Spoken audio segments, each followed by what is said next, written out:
Hi, this is Marek from TripSolo, and today I'd like to talk about Monster Hunter World. It's a game published by Steamforge Games, and thanks to Steamforge for sending this game for review. And this is a cooperative fantasy game where you play as hunters, hunting and fighting with these huge beasts and huge monsters. This is a game based on a famous video game series called Monster Hunter. This is one of the two base games that are available. In this one you have 4 different monsters, 3 are here. The 4th one is on the table where I will show you how the game plays. And you have also 4 different hunters.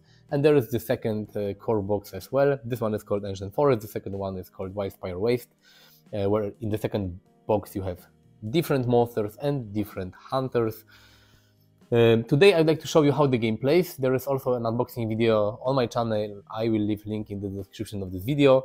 In the unboxing you can see all the components and everything that is inside this box. But today I'd like to tell you how the game plays and what is my opinion on this game. So let me show you how the game plays, and then we will come back here and I will tell you what I think about it. This is how Monster Hunter looks like during a quest. The main mode of this game is the campaign, and in the campaign you have 25 days to track and to defeat the most powerful and terrifying monster in this game. You will do different quests. You will first fight the easiest monsters, you will gather resources, you will gather some monster parts, and then you will spend it to create new equipment and new armor, so you will be able to fight more powerful monsters, and you have 25 days to track and finish and fight the final beast. This is the main mode, the campaign, but the game also offers an arena mode where you have just one-shot scenarios where you fight specific monsters and you have specific equipment that you have to use, but the main mode is the campaign mode. To start the campaign you have to take this campaign sheet. Here you will track all the resources that you will gather. Each character should use one sheet from this notebook. I play solo, so I use just one because all the characters can exchange resources. You will track resources, monster parts, created weapons and armor, and also you have this campaign day tracker, so you can track how many days have already passed. In order to start the campaign you have to choose your heroes. You have 4 different characters in this game. They play very different from each other because each character has got different weapons, different deck of attack cards, different damage cards, and different Forge reference sheet. This Forge reference shows which weapons and armor you will be able to create during the game. So here is Ancient Forest Greatsword Forge reference. It shows you which weapons this character can create. You will have to spend specific resources and monster parts in order to create the weapons shown here. And on the other side you have the Armor Forge reference, and it shows you which armor you can create by spending different resources. Basically, after each quest you will go to your HQ, where you will be able to spend your resources to craft new equipment. Each character has got a deck of action cards. These are the basic cards, and when you create better weapons you will replace some of these cards from this basic deck with the most powerful versions of these cards. But basically these are your cards that you will play on the stamina board during the game to perform different actions. The stamina board looks like this. You have 5 slots for 5 cards, and as I said you will play the cards here to perform different actions. Each character starts with some basic weapon that you place here. You have the basic armor that you place. You place it here, and if you play solo or with 2 players, each player will gain a Palico. This is like a companion that will allow you to use its special ability once per quest. If you play with 3 or 4 players, you don't use the companions. According to your weapon, you will create the damage deck, and the damage deck is used to deal damage to the monster during combat. To deal damage, you don't roll any dice, you will just draw a specific number of damage cards, and then you will sum it up, and this is the damage you will deal to the monster. This is the basic deck. As you see, most of the cards have value 1, some of them have value 2, but the more powerful weapons you will create, the more damage you will be able to deal to the monster. You have your life point tracker. Every player starts with 8 life points, and you have your threat token. This is randomized. You have 4 different tokens. Each player gets 1, and it shows the threat against the monster. Sometimes if there is a tie during monster attack and the beast has to choose which player to attack, this threat value will matter. In order to start a quest, you have to take the quest book, and the quest book contains all the quests you can play during the game, during the campaign. And this is divided into different monsters. Here you have the first monster. It's called Great Jagras, but each monster in the game has a separate set of quests, and they are divided into assigned quests and investigation quests. The first time you fight a new monster, you always need to complete the assigned quest, and this is the basic quest to get to know the monster, its behavior and attack. And after you complete assigned quest, you can try investigation quest, and then you will fight the better version of the same monster, but it will also grant you better rewards, so you will be able to create better equipment. Great Jagras is the first monster in the game. It looks like this, and this is the monster that is recommended to start the campaign with. If you choose a quest, here you have the map setup. It tells you where to place the monster, where to place some terrain tiles. There are different types of terrain that usually affect the hunters. You have starting points for the hunters, and here you will place your miniature. It also tells you what is the time limit to finish this quest. Scout fly level is the, you can say, required number of track tokens that you will acquire during the adventure part of each quest. And assigned starting point tells you where you should start your gathering phase, because each quest is divided into gathering phase, where you will read different parts of story in this quest book. You will make different choices, and depending on the choices you will be able to gather some resources. Maybe you will find some weaknesses of the monster you will fight, but basically you will jump from paragraph to paragraph in order to track and find the monster that you will fight. After you find the monster, you will take the monster card. It looks like this. It shows you which monster you are fighting. This is the level 1 Jagras. How many life points the monster has. Here are different resistance value for different elements. Some special ability of the monster. Here you place the element tokens if you deal special damage to the monster. Here is a cool drawing of the monster, and here are different parts of the monster, because each monster has got different parts, and depending where you stand on the board, you will hit different parts of the monster. If you take a look at this miniature, it has 4 sections. They are called arcs in the game, and depending where you stand, you will hit the tail, the head, or the side of the monster.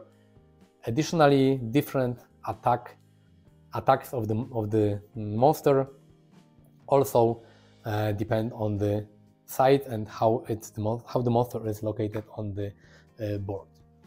Each part of the monster shows what is the shield value. So if you hit the tail of Jagras, it has got 1 shield value, so you will subtract 1 from each of your attacks. But also each part of the monster has got this break value, and the break value shows the amount of special damage you have to deal in order to cut the specific part of the monster. If you manage to deal the specific number of break damage, a special thing will happen. Like here, for example, if you cut the tail, the monster suffers 5 damage. But additionally, if you break specific parts of the monster, then after the quest, after the fight, you will get rare and special resources that you will be able to spend to craft more powerful weapons. Then each monster has got attack deck, and the attack deck contains cards that you will reveal each turn of the monster, and they will show what the monster is doing, how it moves around the board, which sections of the board it attacks, how much damage it deals. I will show it in a second. I also forgot to show you the time deck. As I said before, each quest has a time limit, and the time limit tells you how many time cards you have to use in each quest. You will shuffle this deck. There are more cards in the game box, so you take the specific required number. And a lot of time doing the adventure part of the quest, when you read the story text and you make different choices, the game tells you to discard specific number of time cards, and it represents the time that passes. So when you find the monster and you start the fight, some part of the time cards will be already discarded. And each time after your turn during combat, when you move your character, you will take one card from this deck, you will reveal it, you will do what it says, and then you will discard it. So if you don't manage to kill the monster when the deck runs out, before the deck runs out, you will lose the quest. So this shows you how much time you have, how many turns you basically have to defeat the monster in order to win the quest. Each quest, each combat starts with the attack of the monster, and if you look at the monster on the attack deck, you can see some icons on the back, and the icons give you a hint about the upcoming attack of the monster. So here, for example, it shows that it will try to attack the sides, and here it will try to attack the farthest character on the board. Sometimes it will try to attack the closest character, or here it shows you that it will try to attack in front. Because you are a hunter and you know monsters really well, this gives you some kind of a hint how to prepare for the upcoming attack. When you reveal a monster card, it shows you who is the target of the attack, then it shows you how much spaces on the board the monster will move and in which direction. Here it shows you it will move 3 spaces to the front. When it picks a target, no matter how it moves on the board, it will always try to rotate so it faces the head in the direction of the target. Here is the range of the attack. So 1 means that it needs to be adjacent to your character. Here is the dodge value, and it shows you how many cards you have to discard on your stamina board in order to dodge the attack. Maybe not exactly the cards, but each action card of your character has got a dodge value, so you have to discard a specific number of cards in order to dodge the attack. Because if you don't dodge the attack, it will deal you 6 damage. From the damage showed on the card, you have to subtract the value of your armor, and then this is the number of damage points you will get. And you have to remember that you only have 8 life points. Here it shows which arc will be attacked. So this is front, sometimes the sides and the back. So which part of the board will be target of the attack. Sometimes you have this icon here, and this means that it attacks not a specific area, but a specific character. And here it shows you, this icon shows you how many hunter turns there will be after the attack. So 1 means that when the monster finishes its turn, then one player can play his or her turn.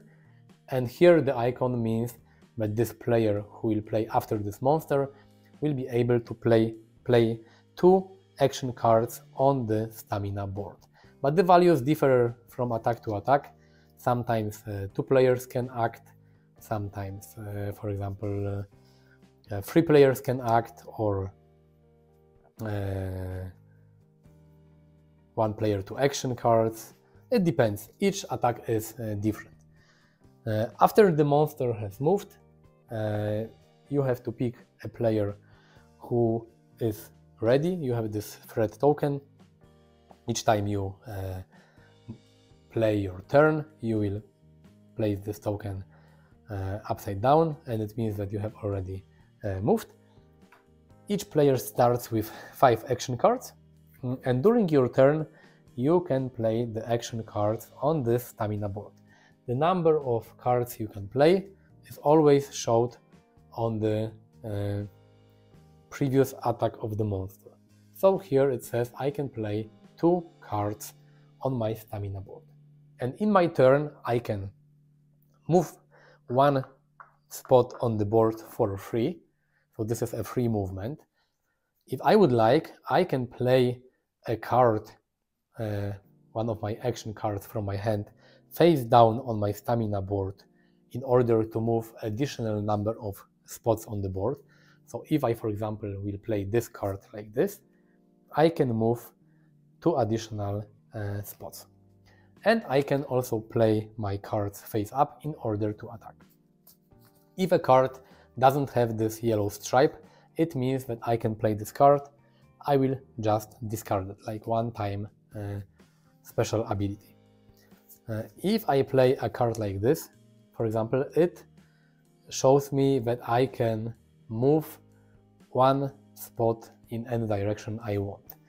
If I play a card like this, this is a typical attack card, and it tells me that I will draw 2 cards from this damage deck, and depending on the values on the cards, damage cards, I will deal this number of damage to the monster.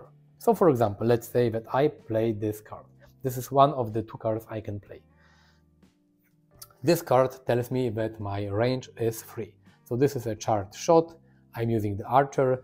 I can shot up to 3 spots from where I am.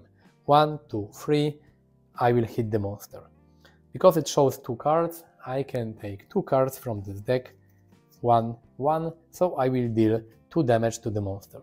Then I have to check which part of the monster I'm facing, and then I will have to hit the specific part of the monster, which is important because if my attack has a break value, I will slowly work on breaking the part of this monster, but also some parts of the monster, they have shield that will reduce my damage. Then, for example, I can play another card like this. When there is arrow on the yellow stripe, it means that this is the last action card I can play in my turn. If I play a card like this, this will end my turn.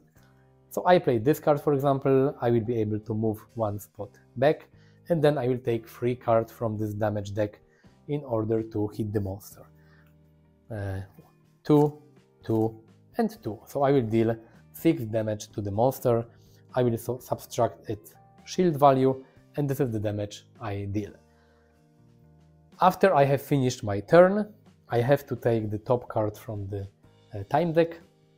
It tells me to remove the rightmost card from the stamina board. I will place this card in my discard pile.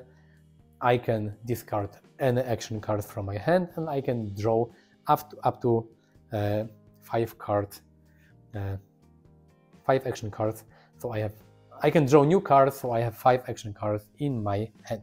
And then I have to perform the event that is written on the bottom of the card. Here, for example, the suspended boulder.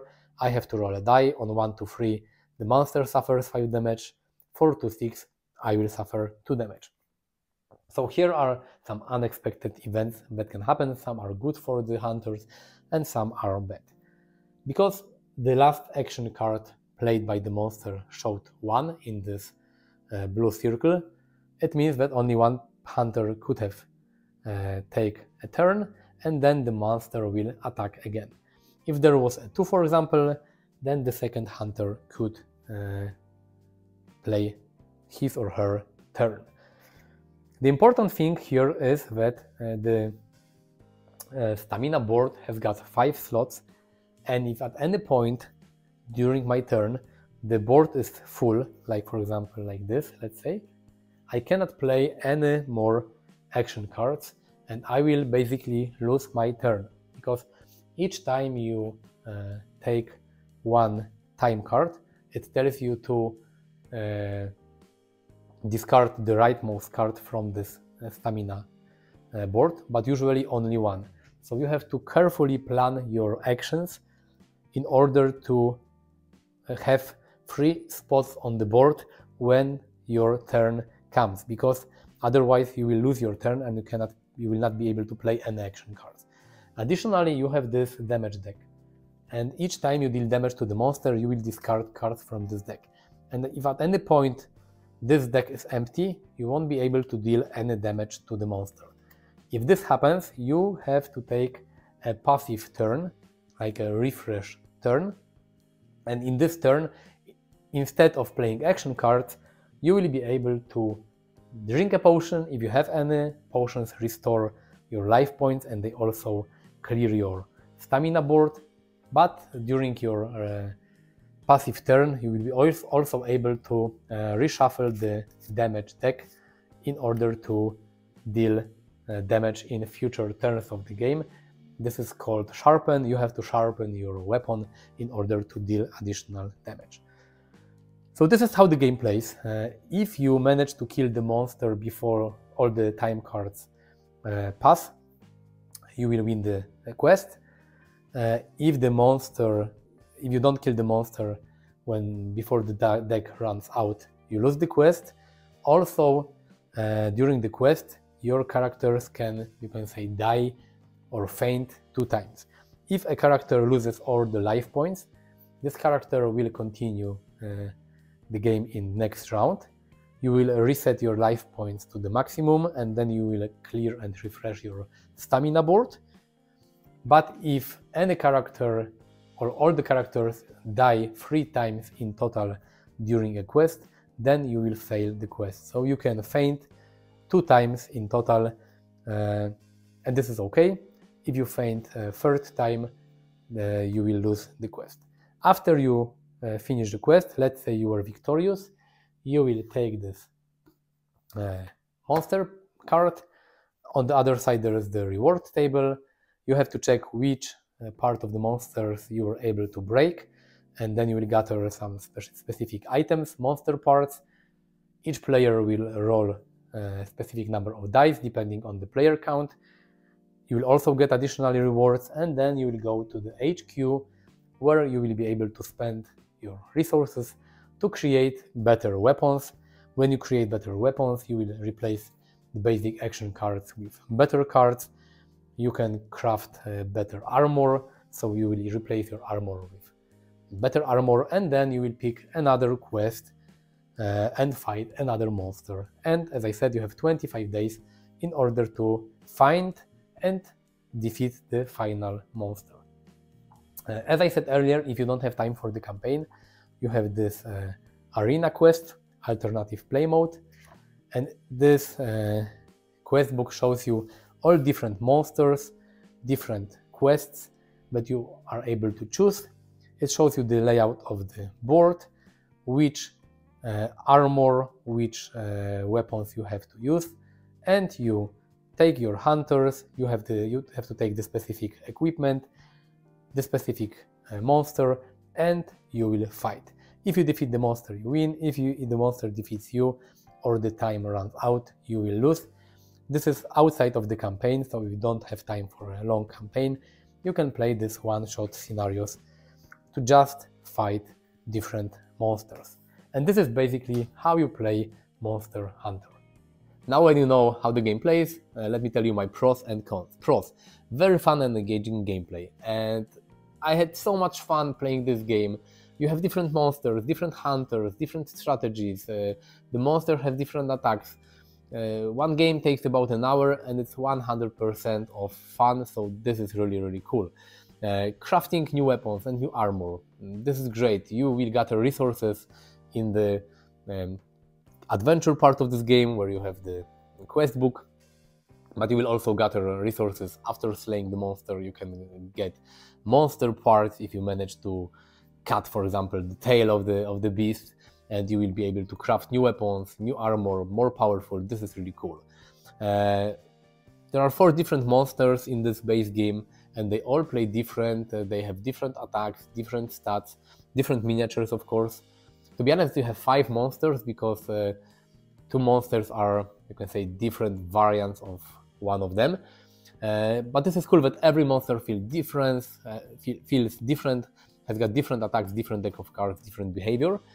I really like that you have a campaign mode here, where you have to slay different monsters in order to find and defeat the final one, the most difficult one, and you play over 25 days. Not real days, but days in the game. But you also have the arena mode, where you have single skirmishes, and they tell you which monsters to choose, which weapons you choose, which armor you can use, and you will fight without the story, without the adventure part. You just set up the board, you will take the specific equipment, action cards and the damage cards, and you will fight. And this is really cool if you don't want or don't have time for the longer campaign. You have different hunters, 4 of them, and they have different weapons. Each hunter has got this crafting board that tells which weapons the hunter can craft. Each hunter has got a different playstyle, different damage deck, different action deck. So this is great because playing with each hunter feels different. When you play solo, you have to use 2 hunters, but with 4 different monsters and 4 different hunters, there is a lot of variety, especially that every monster comes in with different difficulty variants. So this is really cool. And the miniatures are amazing. Just look at the monsters. They are so freaking cool. One of the best miniatures I have seen in a fantasy board game, so they are really amazing. And cons of this game. The story element is not that interesting. You have this quest book and you read different entries before you start combat with a specific monster. This is okay, but the story is not that great. The most fun in this game comes from combat. So, you read quickly through the entries and through the stories to have combat and to fight the monster. The artwork is not the best one.